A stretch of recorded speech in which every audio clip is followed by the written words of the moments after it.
All right, thanks, Tyler. It's not just flooding that we're seeing. We're also seeing some wind damage in some of the thunderstorms that have formed. The outages in Sutton, though, that is likely due to the flooding. The first floor of some of these people's homes are totally submerged, so we're thinking of those folks up in Sutton. Middlebury, though, nasty, nasty thunderstorm about an hour and a half ago brought some hail and wind damage, some power lines down across the state.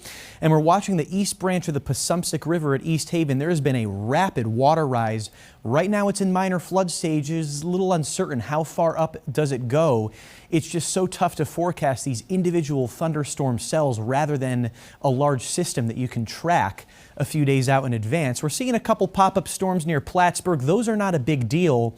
This cell near Johnson is moving north just to the northwest of Eden. It's severe warned until 6:45 for wind up to 60 miles per hour and some dime-sized hail.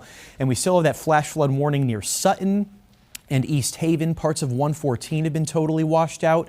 It's no surprise, 2 to 4 inches of rain, even though it's not raining there, still seeing some of those impacts. Again, the first floor of some of those homes on Calendar Brook Road have been totally submerged.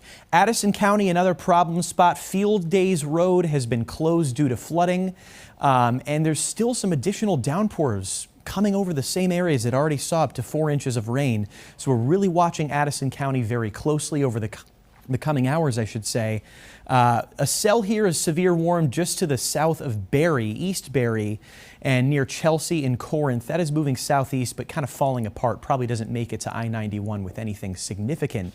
So a downpour or a thunderstorm localized, still a risk for that going through about 8 or 9 o'clock this evening.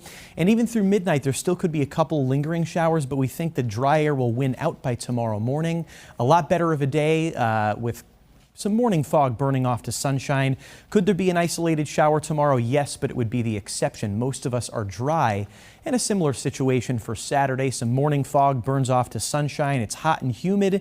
And with the heat and humidity, a few little downpours could develop somewhere around the region, but definitely not expecting a flooding risk as we head into the weekend. Perhaps on Sunday, a better chance for some showers and thunderstorms. A frontal boundary approaches, but kind of falls apart as it does so. So the pick of the weekend is looking like Saturday at this point. A few storms possible on Sunday, and then Monday, perhaps some more widespread showers and storms as we see a cold front cross the region. But you see most of next week close to 90. Perhaps those storms Thursday and Friday of next week will work to cool us down a little bit more significantly.